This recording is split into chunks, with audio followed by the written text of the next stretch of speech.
저는 경제학만 한 35년 대학에서 강의를 했기 때문에 경제 원리를 알고 있어요. 어떻게 하면은 부자가 되는가. 이게요, 욕심내면 절대로 안 돼요. 절대로 못합니다. 하여간 욕심만 안 내시고 중도에 포기만 하지 않으신다면 1,000댁 1,000남, 2,000남 3,000남, 5,000댁 이렇게 되네. 이렇게 될 수 있어요. 되니까 된다고 하는 거예요. 세계적인 모든 세계의 경제학자들 그리고 이 국가에서 고민하는 게 뭐냐 하면은 딱 두 가지예요. 두 가지 문제만 해결되면요, 다른 건요 다 곁다리로 다 해결돼요. 그게 일자리와 소득 분배 문제예요. 일자리와 소득이에요. 근데 이게 동전의 앞뒷면으로 연결돼 있어요. 일자리가 없으니까 소득이 안 생기고 일자리가 안정적이지 않기 때문에 퍼머넌트 인컴이 들어오질 않아요. 그래서 문제가 돼요.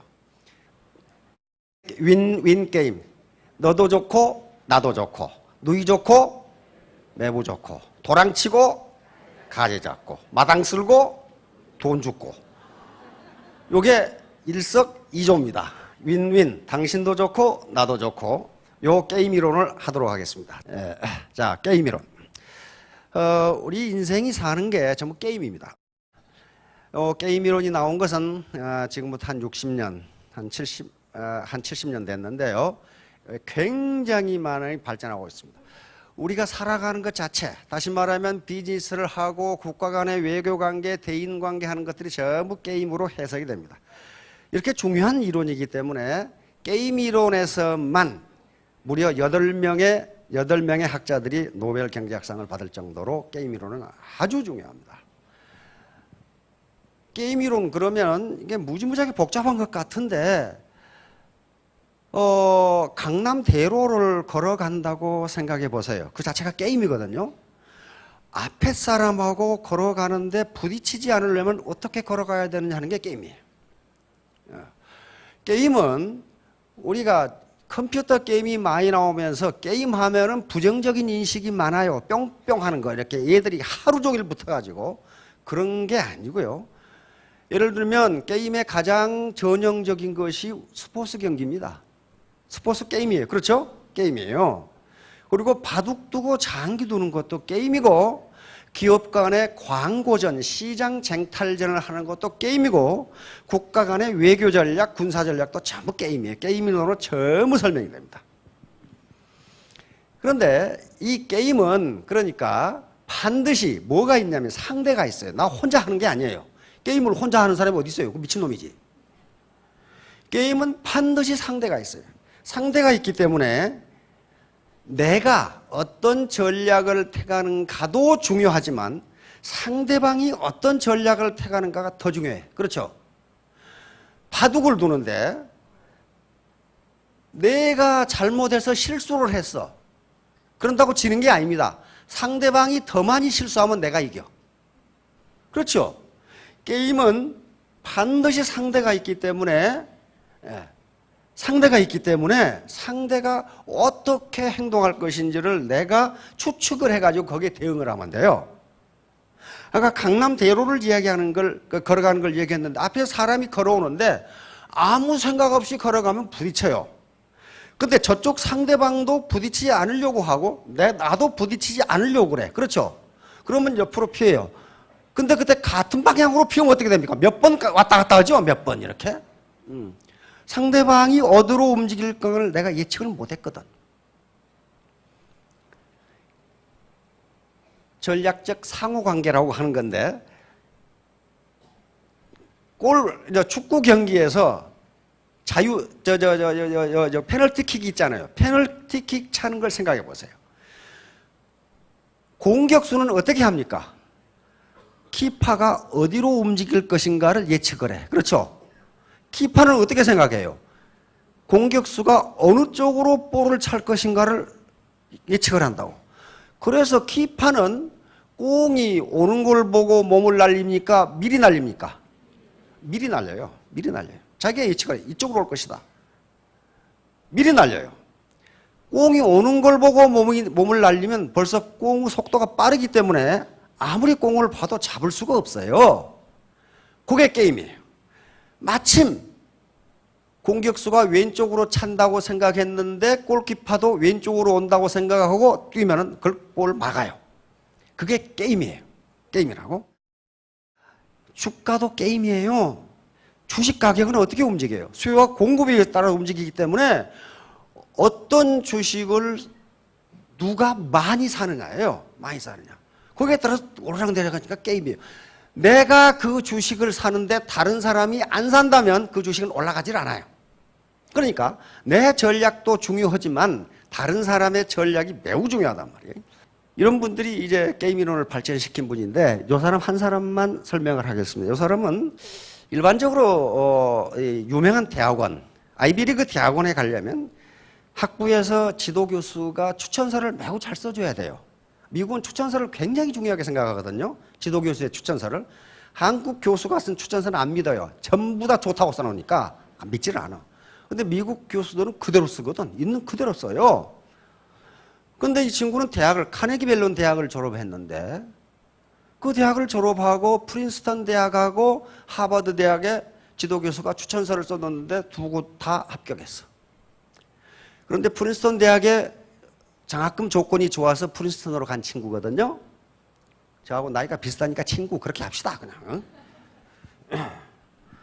그런데 지도교수가 써준 추천서가 한 줄밖에 안 돼. 한 줄밖에 안 되는데 두 대학에서 최고 대학 두 개에서 하버드, 프린스턴에서 우리 대학으로 오라고.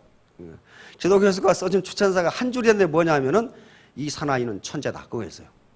이 사나이는 천재다. 지도교수가 그걸 천재로 보고 이 사나이는 천재다. 그래가지고 프린스턴 대학으로 가게 되는데 23살에 박사학위 논문을 써내고 박사학위를 받는데 논문 길이는 27페이지밖에 안 돼요.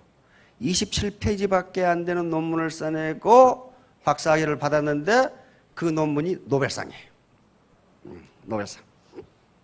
그런데 요분이 그걸 생각해낸 게 뭐였냐면은 아담 스미스의 국부론에 보면 이런 게 있어요.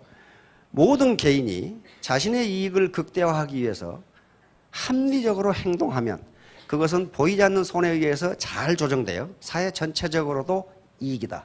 이게 현재 자본주의 시장경제 체제의 기본 원리예요. 혹시 여기 애국심을 가지고 여기 온 사람 있습니까? 없어요. 없어요. 내 경제적인 자유를 어떻게 더 확대할 수 있을 것이냐라고 왔는데 합리적으로 행동하면 보이지 않는 손에 잘 조정돼서 국가도 좋다. 그런 말이에요, 지금.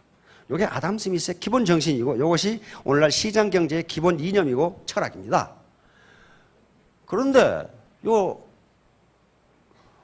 존 내시라는 사람입니다. 내시는 크리스마스 때 여학생들하고 파티를 하다가 아담 스미스가 틀렸네. 그렇게 생각합니다. 아담 스미스가 틀렸네.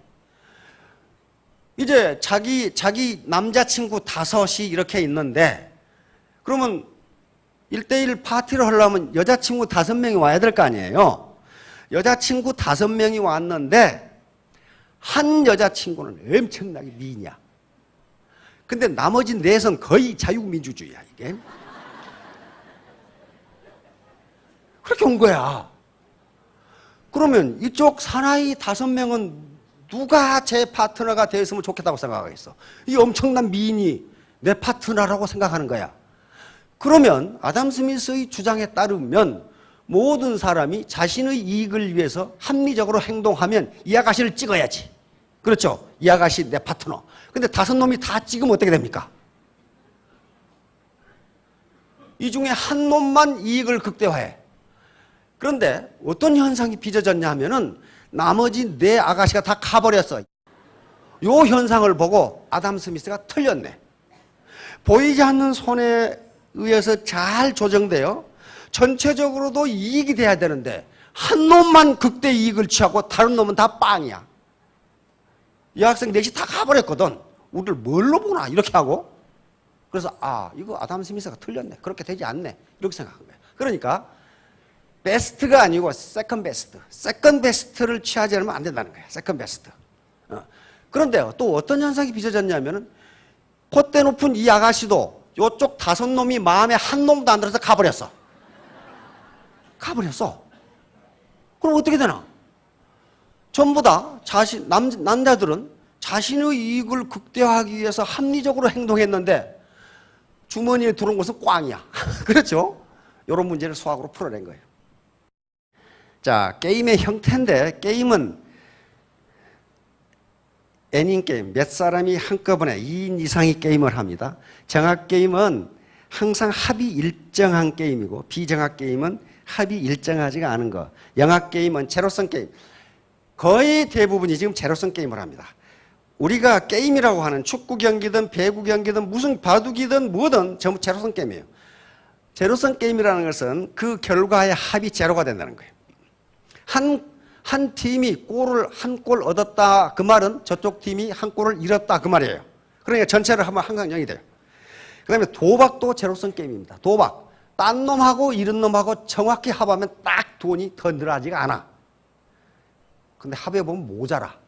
옆에서 삥 뜯는 놈이 계속 뜨다가 오징어 한 마리에 10,000원 뭐 이렇게 담배 한 갑에 20,000원 그러면 이 자식은 표만 보고 있고 돈 이렇게 주고 이렇게 하고 있죠. 제가 한 게 아니고 구경을 해봤어요. 그러니까 그렇게 하더라고. 그러니까 결과적으로는 도박도 제로섬 게임입니다. 땅값이 오르내리는 것도 제로섬 게임이에요. 땅값이 올랐다는 것은 밑에 파는 놈은 손해본 거야. 그렇게. 그래서 한국은행에서 GDP를 추계할 때, 국민소득을 추계할 때 주가의 변동이나 또는 집가의 변동, 집값 변동은 국민소득에 포함되지가 않습니다. 왜냐하면 사회 전체적으로 보면 전부 제로가 돼요. 합해보면. 제로가 되니까 포함되지가 않아요. 그건 그러니까 소득 창출이 아니에요. 그것은. 이제 요겁니다. 경제사회에서 벌어지는 게임의 유형을 보수합, 그러니까 거기서 나오는 결과의 합이 제로섬 게임이냐. 제로섬 게임은 딴 사람과 이런 사람을 합해보니까 0이 되더라 하는 거예요. 0이 되더라. 도박이라든가 축구 게임이라든가 모든 게임이 이렇습니다. 그 다음에 음합 게임 또는 부합 게임이라고 하는데 보수합이 마이너스가 돼. 그러니까 거기 게임에 참가한 사람이 다 손해봤다 그런 말이에요. 다 손해봤다. 그 다음에 양합 게임 또는 정합 게임이는데 보수합이 플러스가 되는 거예요. 우리가 하려고 하는 상생 게임은 요거예요. 스폰서도 좋고 파트너도 좋고 회사도 좋고 협력회사도 좋고 요게 이제 윈인 게임입니다. 자, 다음. 제로섬 게임은 너 죽고 나 살자. 축구하는데 너 죽고 나 살자예요. 나 죽고 너 죽자. 그런 거 아니고 내가 이기고 네가 져라. 그러니까 이 영합 게임은 뭐가 나오냐면 상대의 불행이 내 행복이 되는 게임이에요. 그렇잖아요. 도박할 때 상대의 불행이 내 행복이 되는 게임이 제로섬 게임이에요. 이런 거예요. 축구 게임, 도박, 이런 거. 주가도 마찬가지. 주가도 전부 제로섬 게임이에요. 야, 예화일, 개구리야치. 요게 이제 제로섬 게임이고 상대방을 골탕 먹이려다가 결국 자기도 죽는 너 죽고 나 죽자가 돼버려. 이거 이솝우화에 있는 얘기인데 어느 날 쥐가 이쪽 언덕에 먹을 게 없어서 저쪽 언덕으로 건너가고 싶어. 근데 쥐는 헤엄을 못 치니까 개구리한테 네가 헤엄을 잘 치니까 나 좀 저쪽으로 데려다 줄래. 근데 평소에 개구리는 쥐한테 감정이 안 좋아. 옳다 이 자식 내가 너 오늘 죽었다. 그거는 쾌의숙 나오라. 그럼 내가 너를 등에다 업고 가야지. 그런데 중간쯤 가면은 물살이 빠르니까 네 발하고 내 발하고 묶었어요. 중간쯤 가다가 이 자식 빠져 죽어봐라고 개구리가 물속으로 쏙 들어가 버렸어. 그러니까 쥐는 어때요? 안 들어가려고 발버둥을 치겠죠. 발버둥을 둘이 치고 쥐놈은 들어가려고 이놈은 안 들어가려고 그러니까 마침 그때 지나가던 독수리가 뭐가 왔다 갔다 하니까 두 놈 물고 가버렸어. 그러니까 쥐를 혼내주려다가 저까지 죽었어. 여기 이솝우화에 나와요. 상대방을 혼내주려고 생각하면 나는 쾌감을 얻을 것 같은데 같이 죽는다. 혼자만 살려다 얼어 죽을 수도. 이건 인도의 한 수도자의 수기에 보니까 있더라고. 인도에서 중국에 가려면 이제 히말라야 산맥을 넘어야 됩니다. 근데 두 사람이 걸어가는데 가다 보니까 한 사람이 얼어 죽을 판이에요. 그러니까 한 수도자가 우리 저 사람 우리 업고 가세. 가만 놔두면 죽겠네. 그랬더니 한 사나이가 우리가 가기도 힘들어 죽겠는데 우리도 죽겠는데 내버려 두고 가자고. 그래서 한 놈은 횡은히 가버리고 한 수도자만 그놈을 낑낑 얻고 둘이 끌고 부축하고 갔어요. 한참 가다 보니까 가던 놈이 얼어 죽어 있어. 얼어 죽어 있어. 두 사람은 낑낑거리고 업고 어쩌고 부비고 가다 보니까 열이 나서 안 죽었는데 자기만 살겠다고 행간이 간 놈은 죽어버렸어. 거기서. 손과 발은 어떻습니까? 밤낮으로 일하는데 밥통이란 놈은, 위란 놈은 아무것도 안 하고 음식만 낼름낼름 받아먹고 있으니까 손과 발이, 야 밥통아, 너도 이제 네가 벌어서 네가 먹어. 우리는 맨날 일하고 너는 맨날 놀고 음식만 먹고. 그래서 위한테 밥을 안 줘버렸어. 안 줘버렸어. 위가 애걸이라도 밥을 계속 안 줘버렸어. 그랬더니 자기들 손발에 힘이 없어져. 위에 밥을 안 주니까. 그래가지고 아이고 이거 안 되겠구나. 밥을 줘야 되겠다 하는데 이미 위는 밥을 소화시킬 능력이 없어. 그래서 같이 죽었다. 이소부에 나오는 얘기야. 그러니까 다른 사람이 맨날 놀고 앉으면서 수당만 낼름낼름 따먹고 앉으니까 같은데 그 사람도 할 일을 지금 하고 있다. 그런 말이에요. 지금. 할 일을 하고 있어요. 욕하지 마세요. 그러니까. 문제는 이제 너 죽고 나 죽자야. 요것은 초가 삼간 타는 것은 아깝지만 빈대 잡으니까 시원하다. 그 속셈이거든. 이것은 마이너스 썸 게임이에요. 제로섬 게임이 아니고 네거티브 썸 게임이에요. 가장 전형적인 네거티브 썸 게임은 전쟁입니다. 전쟁에서 이익 보는 나라가 하나도 없어요. 서로 너 죽고 나 죽자야. 자, 그런데 모두 다 피해를 보는데 이게 일상에서 무지무지하게 많이 일어나요. 각 전쟁, 각종 투기, 공공질서, 문란 행위, 자기는 이익을 보는 것 같은데 이익을 못 본다는 말이에요. 다 너 죽고 나 죽자야. 이런 거예요.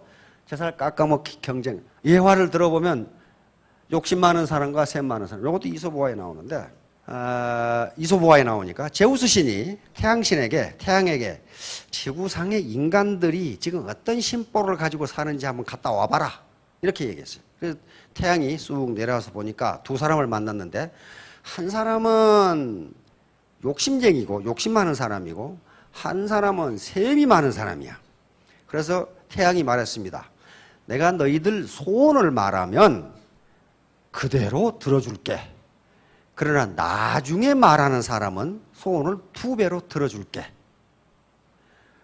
그러니까 욕심쟁이가 저놈이 셈 많은 놈이 틀림없이 부자가 되려고 금은 보화를 요구할 거다. 그러면 내가 나중에 얘기해가지고 2배로 부자가 돼야지. 이렇게 생각을 했어요. 그래서 셈 많은 놈한테 네가 먼저 말해. 그랬단 말이에요. 그리고 자기는 금은 보화를 2배로 얻을 계획을 하고, 근데 셈 많은 놈은 저 자식이 나보다 부자가 되는 게 영패가 아파. 그래서 저 자식을 어떻게든지 부자가 못 되게 만들어야 돼. 그래서 태양에게 뭘 요구했냐면 제 눈을 하나 뽑아 주십시오. 이렇게 요구를 했어. 그러면 뒷놈은 2개 뽑아버려야 될 거 아니야? 너 죽고 나 죽자야. 요런 게임을 하면 애터미 사업에 성공할 수가 없어요. 자, 이제 우리가 하려고 하는 게임은 파지티브성 게임입니다. 너 살고 나 살자. 상생 게임이에요. 상생 게임. 상생 게임이 굉장히 많이 일어납니다. 우리가 경제 성장을 해서 소득 분배가 골고루 이루어지는 것, 이건 다 좋은 거예요. 국제 무역에 의해서 상호 이익을 얻는 것, 상생 게임입니다. 그리고 지금 현재 우리가 살아가는 것 자체가 상생 게임이에요. 분업에 의해서 살아가는 거란 말이에요. 내가 입고 있고 신고 있고 소지하고 있는 것 중에 혹시 자기가 만든 것이 몇 개나 있는가 보세요. 거의 없어요. 내가 만들지 않았는데 그걸 내가 사용하고 내가 만든 차가 아닌데 내가 타고, 이건 상호 교환에 의해서, 분업에 의해서 제어와 서비스를 생산하고 시장 메커니즘을 통해서 서로 교환에 의해서 사는 것, 이게 상생 게임이에요. 이게 상생 게임. 그래서 자본주의 시장 경제 체제는 상생 게임을 했기 때문에 이렇게 발전한 거예요. 이렇게 발전한 거예요. 그런데 사회가 자꾸만 상생 게임이 아니라 너 죽고 나 살자 식으로 가게 되면 사회가 붕괴됩니다. 붕괴돼요. 다행히 우리 애터미 사업은 너 죽고 나 살자, 상대방의 불행이 내 행복이 되는 게임이 아니에요. 상대방의 행복이 내 행복이 되는 게임이 애터미 사업이에요. 파트너가 잘 되면 나도 잘 돼요. 그렇잖아요. 그렇게 되는 거지. 파트너가 잘 안 되면 나도 안 된다고. 상생 게임이기 때문에 상호 커뮤니케이션, 상호 도와줘야 된다고. 요게 예화, 흡열 박쥐와 피 나눠먹기. 박쥐 중에서 피를 빨아먹고 사는 박쥐가 있답니다. 우리가 가장 무서워하는 박쥐죠. 그런데 박쥐는 굉장히 이 신진대사가 빨라가지고 피를 며칠간 못 먹으면 죽어버린답니다. 그런데 아무리 아프리카라고 하지만은 피를 빨 수 있는 거대한 동물이 그렇게 많지가 않다는 거예요. 그래서 항상 몇 마리만 피를 먹고 오고 대부분은 피를 못 먹고 온답니다.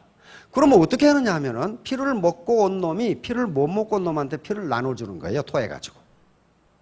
그러면 자기도 항상 피를 먹고 온다는 보장이 없잖아요. 이렇게 해서 이 괴상한 풍습을 가진 흡혈박쥐가 지금도 존재하고 있다 이 말이에요. 안 그랬으면 이미 다 멸종을 했답니다. 어느 날 생질한 놈이 들질한 놈이 지극끼리 장난치고 놀다가 잠자는 사자의 콧등으로 떨어져 버렸어. 그러니까 생쥐가 이 잘못했으니까 살려달라고 해서 사자가 졸리기도 하고 해서 살려줬어요. 그런데 어느 날 사자가 이 올무에 걸렸어. 사자는 이거 끊지 못합니다. 그렇죠? 사자는 이거 끊지 못해요. 그런데 생쥐가 자기를 살려준 사자를 살려준 거예요. 이빨로 갈그니까 이거 떨어져 버리죠. 그러니까 이 올무는 사자는 못 끊지만 생쥐는 끊어. 그러니까 아무리 힘이 약한 사람도 강한 사람을 도와줄 수가 있어요. 이게 상생이에요, 상생. 그러니까 나보다 못나 보이고 나보다 좀 학력도 모자라 보이고 힘도 없어 보이고 미모도 떨어지고 여기 앞에 보면 미모가 아주 출중한데 그런다고 해서 저 사람이 나를 도와줄 수 없냐? 도와줄 수 있다는 거야. 있다는 거야. 사람을 외모로 판단하지 말라는 겁니다. 바로 초원의 지속 가능성은 초원이 마사이 마라나 세렝게티가 그렇게 건전한 생태계를 유지할 수 있는 것은 요놈들이 욕심을 안 부리니까 그래요. 요놈들은요 배가 부르면 자기 생존을 위해서 사냥을 하는 거지 쌓아두기 위해서 하는 게 아니에요. 일단 배가 부르면 요 앞에 초식동물이 왔다 갔다 해도 아무 관심이 없어. 그렇죠? 약육강식이 벌어지는 것 같은 생태계는 사실은 공생에 의해서 존재한다는 겁니다. 이놈들은 요거 하나 잡아서 배부르면요 배가 꺼질 때까지 아무것도 안 해요. 그런데 이렇게 해주지 않으면 초식동물이 너무 많이 늘어나서 이 초원이 황폐화가 된답니다. 황폐화가. 그래서 적당히 잡아먹고 적당히 놀고 그러는 거예요. 그러는 거지. 배가 터지게 먹기 위해서 또 쌓아두기 위해서 우리 부사장이 항상 그래요. 북한에 배가 고파서 20만 명이 죽었다는데 우리 대한민국에는 배 터져서 40만 명이 죽었다 이거야. 얼마 전에 TV에서 이 다이어트 강의하는 한 아줌마가 그러더라고. 우리나라의 거의 대부분의 돌아가신 분들 비석에는 뭐라고 써야 맞나 하면은 너무 많이 먹다가 죽은 사람 이렇게 써놔야 된다 이거야. 그러니까 인간은 욕심을 그렇게 부리지만은 생태계는 그렇지가 않아요. 서로 공생하는 겁니다. 애터미 사업도 공생하고 너무 많이 먹지 못하도록 리미트를 줬어요. 소득에 5천만 원 이상은 벌지 못하도록 해놨습니다. 결론을 말하겠습니다. 화이부동입니다. 이게 논어에 나오는 말이에요. 자활은 공자님이 말씀하셨다. 군자는 여기서 신사숙녀라고 보시면 됩니다. 군자는 오늘날 개념으로는 신사숙녀예요. 신사숙녀라고 보시면 됩니다. 그러니까 건전한 교양을 가진 분은 화이부동. 서로 화합하되 부하내동하지 않는다. 우리 배팅하자, 직급 가자, 그럼 그러자 하고 그런지도 않는다 그런 말이에요. 서로 형제란이 됐건 스폰서와 파트너 관계가 됐건 서로 화합하지만은 부하내동하지 않는다. 한자 그대로 해석을 해도 우리는 서로 같지 않은 사람이지만 같은 사람이 어디 있어요? 자기하고 똑같은 사람이 다 있다고 생각하면 얼마나 징그럽겠어요. 그렇죠? 만나는 사람은 다 똑같이 생겼다. 부동, 같지 않지만은 화합한다. 여기서 시너지가 나옵니다. 같은 사람이 화합하면 시너지가 안 나오고 집단 사고라는 게 나와요. 전혀 딴 생각을 안 해. 그런데 애터미 사업은 다행히도 온갖 경험과 경력을 가진 분들이 모여있기 때문에 이게 화합만 하면 시너지가 나오고 3년 뒤에 일천댁 되죠? 일천남, 오천남, 오천댁 5,000택, 5,000택, 5,000택. 모두 성공하실 겁니다. 자, 크게 성공하시기 바랍니다. 감사합니다.